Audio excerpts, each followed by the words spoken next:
Stock x ray. आज हम अंशुल भाई के ही शेयर की बात करेंगे। अंशुल जी जो शेयर बताते हैं जनरली बाय लिस्ट में, वो हमारे जितने भी दर्शक हैं ज़्यादातर उन्होंने लिए हुए हैं। अब कोई किसी लेवल पर लेकर बैठा है, कोई किसी लेवल पर बैठा है। अंशुल जी 5 मिनट में मैं ये सारे शेयर कवर करूँगा।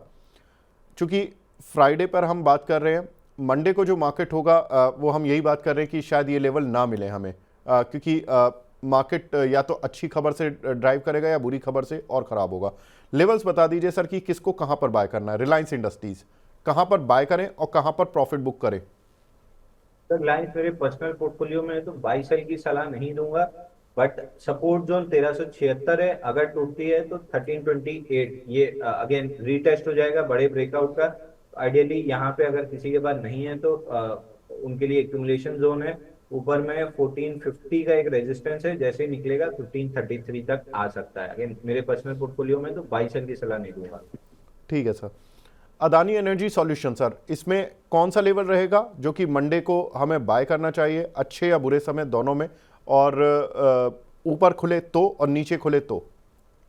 956 के अराउंड जिसमें प्रॉफिट बुक कर ली है उसके लिए 810 780 ये रेंज है बाइंग करने की। अगर 780 के अराउंड नीचे खुलता है तो वहां पे एक बार बाइंग ट्राई कर सकते हैं मंडे को। ठीक है। अदानी ग्रीन सर, इस पर क्या व्यू है आपका? अदानी ग्रीन में भी जिसने प्रॉफिट बुक की है 983 पे, 850 आपके लिए ऑप्ट बाइंग जोन है। 850 के आसपास मिलता है तो बाइंग करके चल सकते हैं। 850 812 मेजर सपोर्ट जोन है। ATGL sir, Adani total gas. ATGL 642 के ऊपर निकले तो बाई करना है, या फिर एक गैप जोन है इसमें 586 के आसपास जो आज टेस्ट हुआ है, तो इसी जोन के आसपास अगर पॉजिटिवली रिएक्ट बुलिश एविडेंस मिलता है तो यहीं पे ले सकते हैं। ठीक है। अगला सवाल है सर, गेल, इसको कहाँ खरीदें गिरावट में, और कहाँ पर बेचें तेजी में? और अगर मंडे को हल्की सी भी नीजक रिएक्शन तेजी की साइड का मिलता है तो कहाँ पे किस तरह से एवरेज करें? तो गेल में गैप छूटा हुआ है 173.50 पे। फिलहाल 50 डे मूविंग एवरेज अच्छे से प्रोटेक्ट हुआ है 179 पे, तो 179 जोन अगर होल्ड हो जाती है तो यहीं पे लॉन्ग कर सकते हैं। बट अगर मंडे को इसके नीचे गैप डाउन मिलता है तो 173.50 ये लेवल आ सकता है। ऊपर में 186.70 जो नीचे ले रहा है उसका टारगेट 186.70 है। जो 186.70 के बाद ब्रेकआउट पे लेगा उसके लिए 205 रुपये 60 पैसे का टारगेट है। आईओसी क्या करें सर? आईओसी मंडे में अगर गैप डाउन मिलता है तो कहाँ पे खरीदें, और थोड़ा भी अपसाइड मतलब ऊपर खुलता है तो कहाँ खरीदें? सर 149 पे जिसने भी प्रॉफिट बुक कर ली है ट्रेडर ने, आपके लिए ऑप्ट बाइंग जोन 139 से लेके 134 के बीच में है।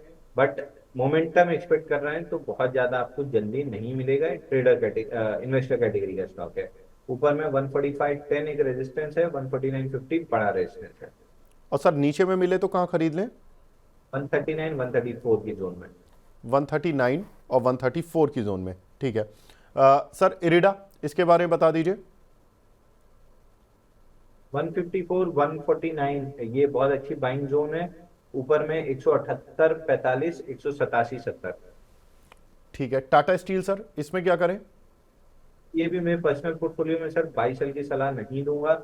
बट टाटा स्टील में 10 20 50 डे मूविंग एवरेज के नीचे गैप डाउन खुला है। ऊपर में 142.50 143 के ऊपर क्लोजिंग मिलती है तो ये वापस से अपनी जो जर्नी है, जो हमारे पुराने लेवल्स रेजिस्टेंस डिस्कस किया है 152 और 155.90 इसकी तरफ बढ़ेगा।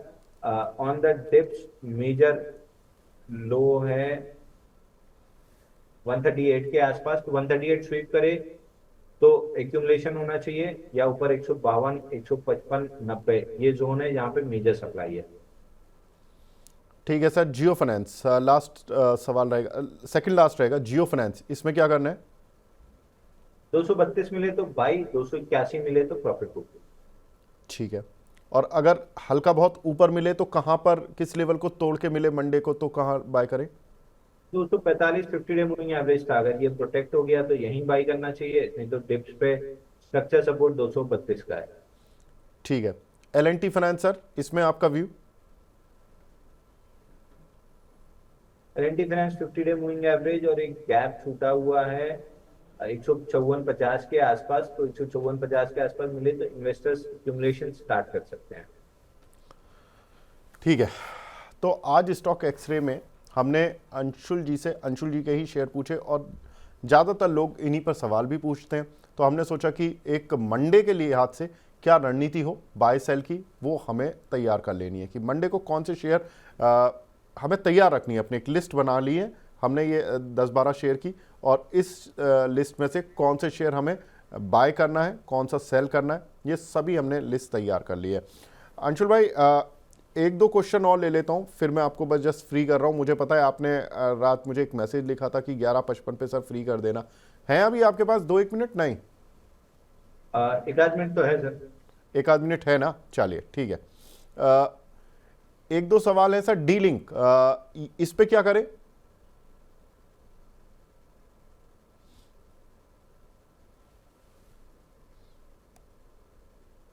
डी लिंक में बहुत अपसाइड नहीं दिख रही सर, अब साइडवेज जाते हुए दिख रहा है 490 और 410 की रेंज में।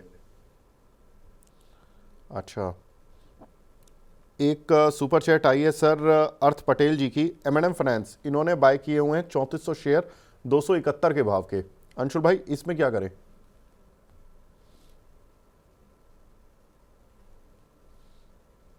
एग्जिट करना चाहिए सर, वीक लग रहा है। नीचे में 232 रुपए का पहला टारगेट है, वो टूटता है तो फिर बड़ा ब्रेकडाउन हो जाएगा। फिलहाल 232 पकड़िए। ठीक है, लास्ट सवाल पूछ रहा हूँ सर। एक दो सवाल आ ही गए हैं इनफैक्ट, फटाफट से पूछ लेता हूँ। NIT, इसमें NIT और मद्रास फर्टिलाइजर, इनमें क्या करें? मार्केट सेंटीमेंट वीक है तो अभी ये वीक हो रहे हैं, बाकी इवेंचुअली मार्केट रिकवर करेगा तो ऊपर आ जाएगा। NIT 120 के नीचे वीक है, फिलहाल 163 आ सकता है अगर 120 नहीं टूटता है तो। ठीक है, और sir Madras fertilizer? Madras fertilizer भी होल्ड कर सकते हैं सर। फर्टिलाइजर स्टॉक्स में फिलहाल तेजी दिख रही है, बट सेंटीमेंट वीक है इसलिए थोड़ा सा रुके हैं। मद्रास फर्टिलाइजर से ज्यादा अच्छा RCF लग रहा है, बट जब तक मद्रास फर्टिलाइजर 77 होल्ड कर रहा है, ऊपर में 99 तक के टारगेट मिल सकते हैं। जी, लास्ट सवाल सर स्वतंत्र मिश्रा जी का है। GRM ओवरसीज 300 रुपये पर लिए हुए हैं, क्या करें? एग्जिट करना चाहिए सर, 208 रुपये दिख रहा है। ठीक है, तो ये कुछ एक सवाल और स्टॉक एक्सरे की भी बात हुई और कुछ एक सवालों की भी बात हुई। अंशुल भाई हमारे साथ जुड़े, बहुत बहुत शुक्रिया हमसे जुड़ने के लिए और अपना प्रीशियस टाइम देने के लिए। Thank you.